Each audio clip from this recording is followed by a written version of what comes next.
Hey guys, Aaron here, More 4x4. We're at the Sydney 4-Wheel Drive Show 2023, and we've come across these guys behind me who are Tow Ed and Get About Adventure, education, off-roading, and we found something really, really interesting, and we wanted to share this value with you because it really has its roots in vehicle setup and preparation and the dialogue that you and I have and what that's going to mean for you long term.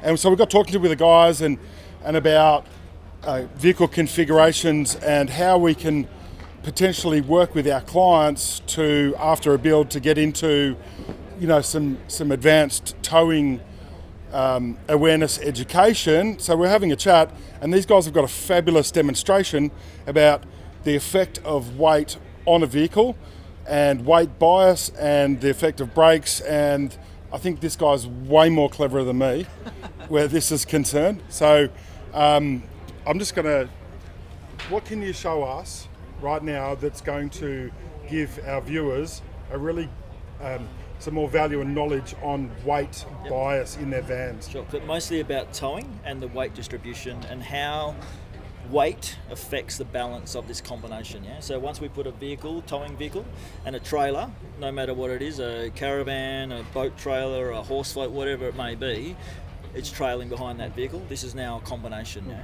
So we talk about shifting weight through that combination and how it affects this overall combination. Fabulous. Yeah. So let me fire this one up for you. Do you have to put it at the same speed every time? No, I can do fast, slow, whatever it needs to be. Will it affect the outcome? Yes, the faster it is, the more spectacular it becomes. Great, I'd love to see that. So, okay, so when we're talking about loads, we're talking about the balance of the vehicle and trying to keep this nice in line, yeah? So if I get a truck passing me, which may cause that buff of wind that you often feel, yeah, or you drop a wheel off the side of the road, you drop into a pothole, it unbalances the vehicle momentarily. On a well-balanced combination, we should see it just drop back into line, yeah? So you can see it lines up pretty quickly, yeah? If I give it the front of the car, it's got a bit of weight to it, it'll just come and center itself. Now, if I start throwing weight around, different things happen, right? Heavy weights, we want them as close to the axle as we can get them. Nice low center of gravity, yeah? So if I give this a push now, still nice and balanced, right? If I start shifting this weight through the combination, putting it on the front, you see the car immediately reacts to me dropping that weight on there. I put a lot more weight on the tow ball. I've loaded up my rear axle. I might have actually gone over my limit on my rear axle here.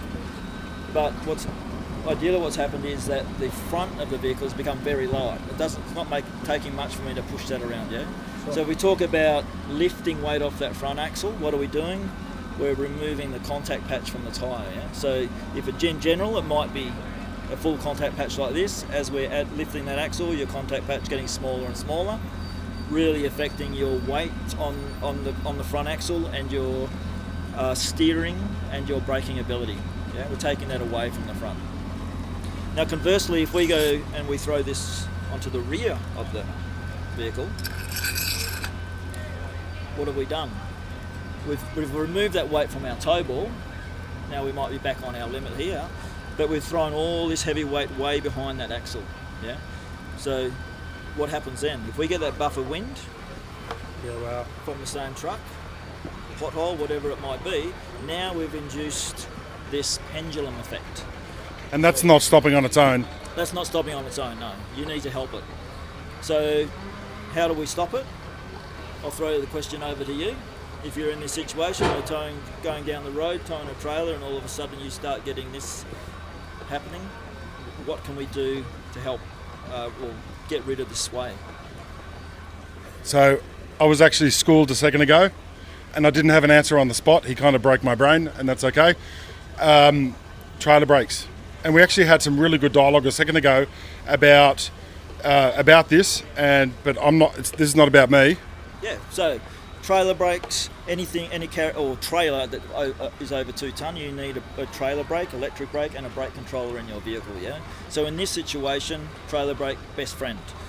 This is my trailer brake. Different types around. You might have a slider, you might have the red arc system, which is a dial and a button. So pressing that button on your red arc brake controller will only activate the brake on the trailer. Yeah. So here's my red up brake controller with my button in my vehicle. I pull on and immediately I stop my sway.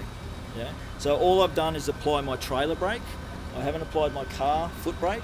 My trailer brake only.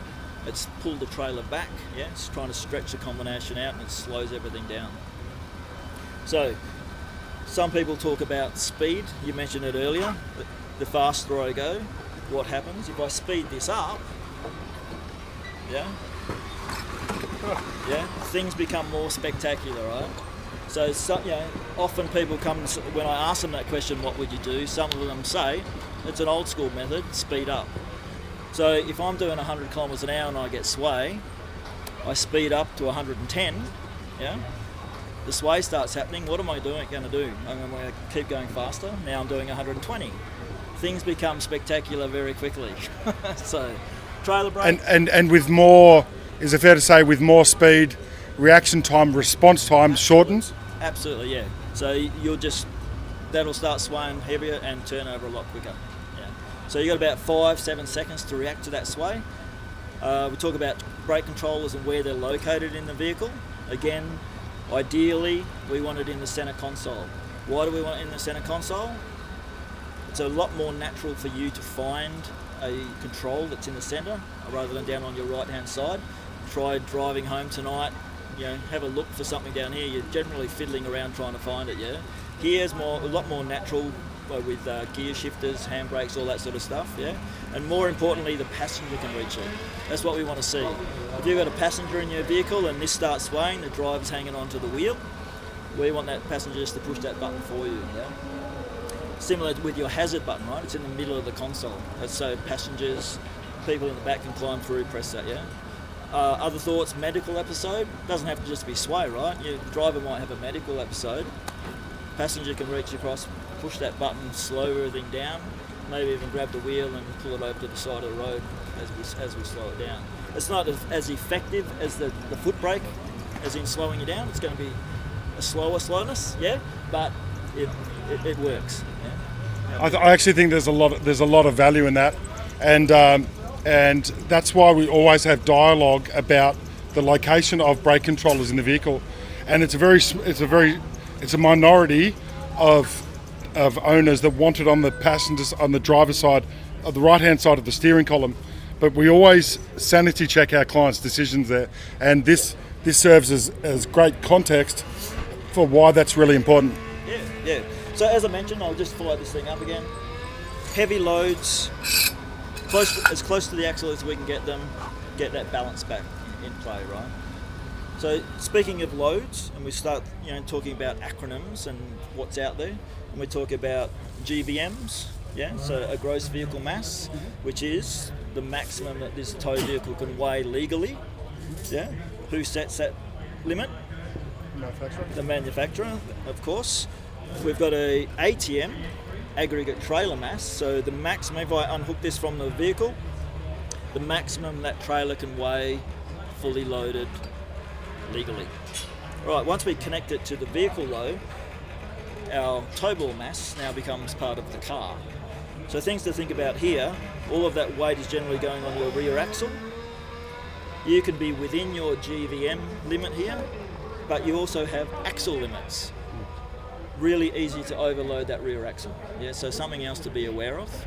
When you pull it onto the weigh bridge, don't be weighing just the whole vehicle. Yeah, you're weighing axle and making sure you're within those limits as well as within your GVM. Yeah. So we also have our GCM, our gross combined mass, which is this plus this within your limit as well. Again, GCM set by your vehicle manufacturer. You have to be within those limits as well. Yeah, roger that. And the thing that just came to me too was axle loads, compliance axle load, maximum axle load. They're different. You can't just go to maximum axle load. You need to include involve engineers or GVM upgrades. So I just wanted to add that bit of value there. Yeah. So with most vehicles that come out of the factory, if you add that axle limit, the rear axle plus the front, you'll actually find that it's more than your GVM. So there is some tolerance there, but you have to stay within those limits of each measurement. So. Yeah, exactly. Like Nissan Patrol, standard rear axle load is 1850 kilograms. Maximum, as set by Nissan, is 2030. So there's an extra 180 kilograms potentially available. Doesn't mean you can just go to it. It's not. It doesn't work like that. Thank you, buddy. I appreciate you sharing your knowledge. No worries. You're welcome. What's your business name? Get About Training Services. Thank you. I appreciate you. You're welcome.